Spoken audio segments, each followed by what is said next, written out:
You're listening to the N2K Space Network.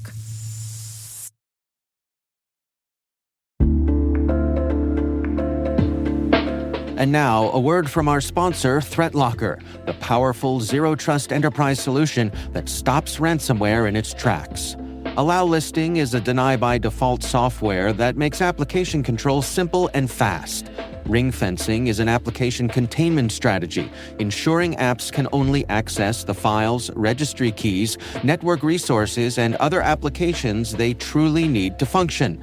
Shut out cybercriminals with world-class endpoint protection from ThreatLocker.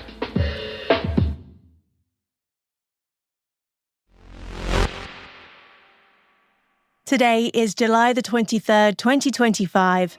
I'm Alice Carruth, and this is T-Minus. T-minus 20 seconds to LOS, T-Dress. Go for deploy. Roger, roll.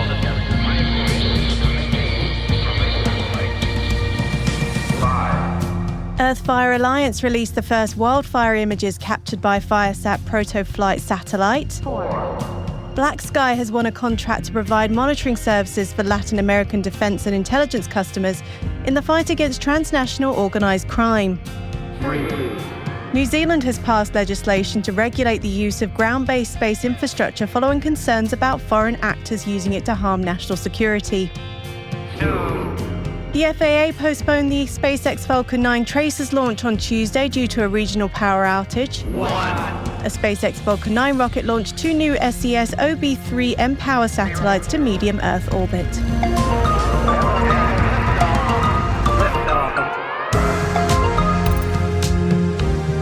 Happy Hump Day, y'all.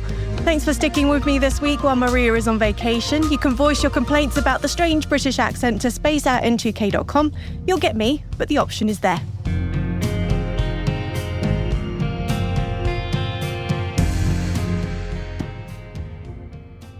Let's dive into today's Intel briefing, shall we? Hot off the news of its planned acquisition of Intelsat, SES has made more progress in space, launching the latest O3b mPOWER satellites. The latest pair of spacecraft were launched from Florida last night on a SpaceX Falcon 9 rocket.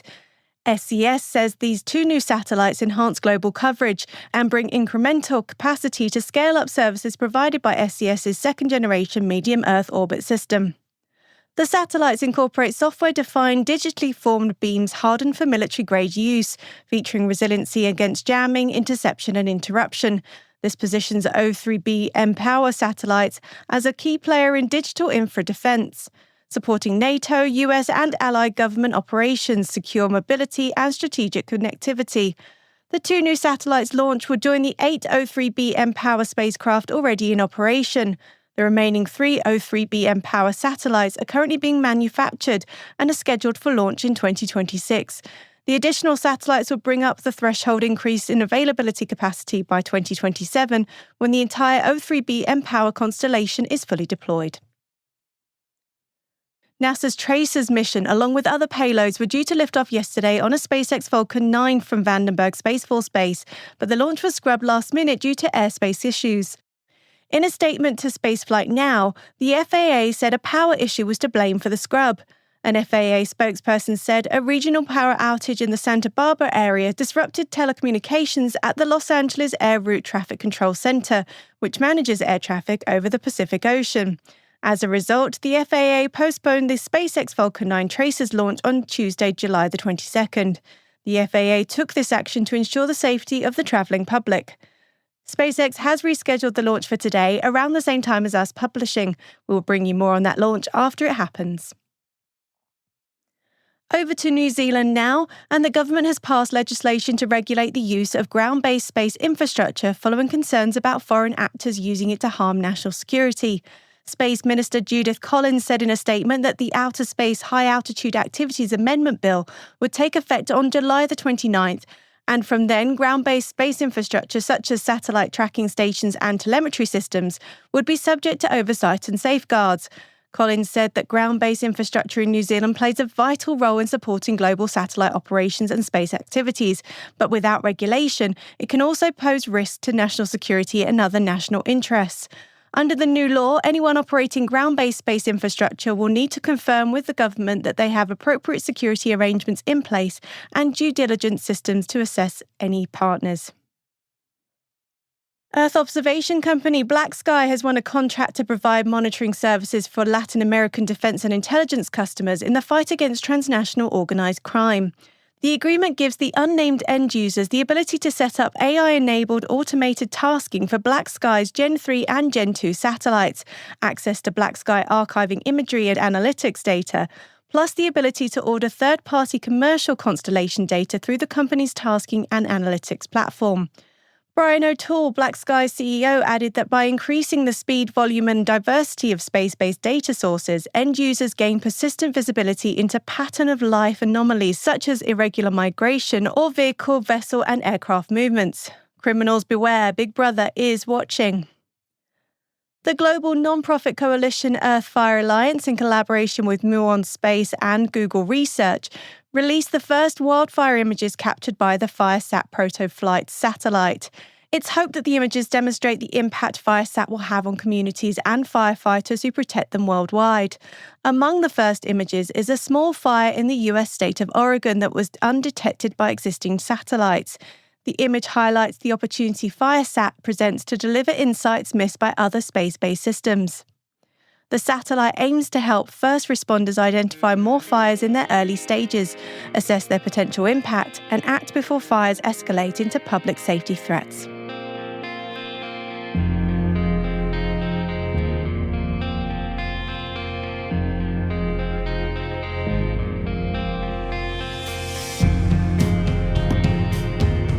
That wraps up today's top 5 space industry stories. As always, we include more in our show notes. N2K producer Liz Stokes joins us now with other stories making today's headlines. Liz, what do you have for us? There are 3 additional stories linked in today's selected reading section of the episode show notes. There's reports that the Trump administration is looking to reduce environmental protection rules for rocket launches. NOAA's Office of Space Commerce and Department of State Office of Space Affairs are collecting U.S. stakeholder perspectives and input regarding the provisions of the EU Space Act. And Poland is reportedly looking to purchase a stake in ISI. And please remind us, where can we find those links? We include the original source to all the stories mentioned throughout the show in the show notes and on our website, space.n2k.com. Every episode has its own page. Just scroll down to find the selected reading section. Hey T-Minus crew, if you find this podcast useful, please do us a favor and share a 5-star rating and a short review in your favorite podcast app. It helps other space professionals like you find the show and join the T-Minus crew. Thank you. We really appreciate it.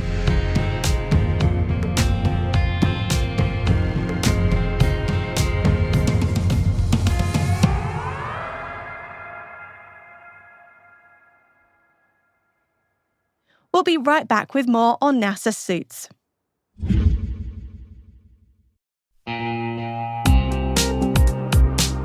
Hey everybody, Dave here. I've talked about Delete Me before, and I'm still using it because it still works.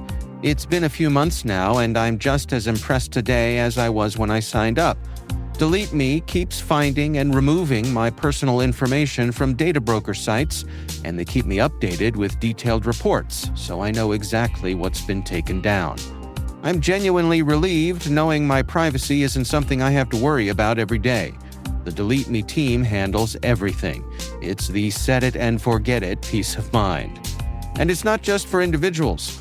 Delete Me also offers solutions for businesses, helping companies protect their employees' personal information and reduce exposure to social engineering and phishing threats. And right now, our listeners get a special deal, 20% off your Delete Me plan. Just go to joindeleteme.com/N2K and use promo code N2K at checkout. That's joindeleteme.com/N2K, code N2K.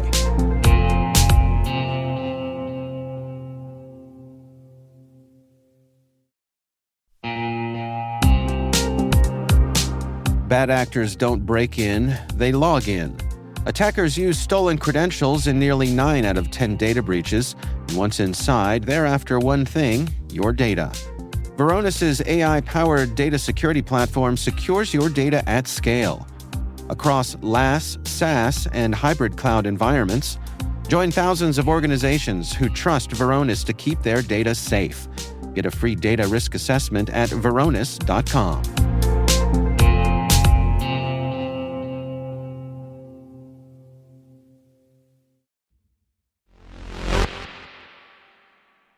Welcome back. NASA's Spacesuit User Interface Technologies for Students, or SUITS Challenge at Johnson Space Center, just wrapped up its annual event. Over 100 students from 12 universities united in a real-world test environment. For months, these teams designed interactive user interfaces for future spacesuits and rovers, and were put to the ultimate test in a week-long trial on NASA's simulated Moon and Mars surface, the famous Rock Yard in Houston. The students immersed themselves in NASA's ecosystem with visits from experts, guest speakers, and invaluable insights from NASA coordinators. They pitched their innovations to a panel including astronaut Denise Burnham and flight director Garrett Hine. Burnham noted how impressed she was, saying that, quote, "They're all so creative and wonderful, definitely something that could be implemented in the future." The interactions pushed students to refine their ideas and envision real mission applications. In a spirited awards ceremony, NASA honoured 3 standout contributions. Team Jarvis earned the Innovation Award, Celine from Midwestern State took home the Pay It Forward Award, and an Artemis Educator Award celebrated the faculty champion Maggie Schoonover. Activity Manager Jamie Semple emphasised how SUITS not only equips students with essential STEM, teamwork and AI skills, it also offers a tangible path into future Artemis missions and space careers. So here's your notice.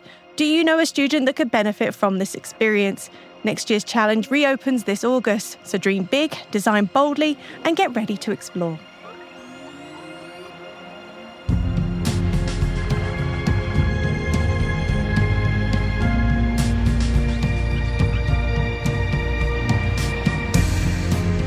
And that's it for today's T-Minus, brought to you by N2K Cyberwire.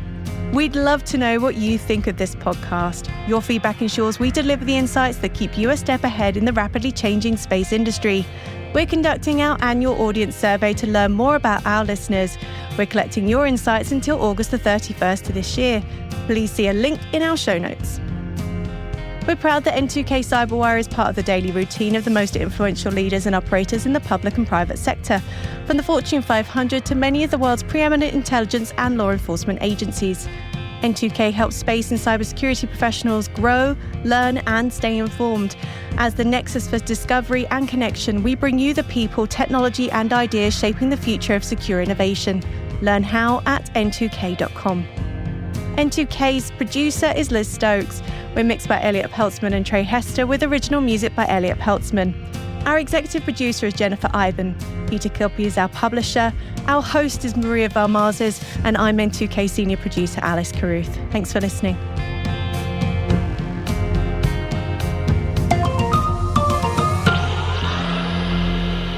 T-minus.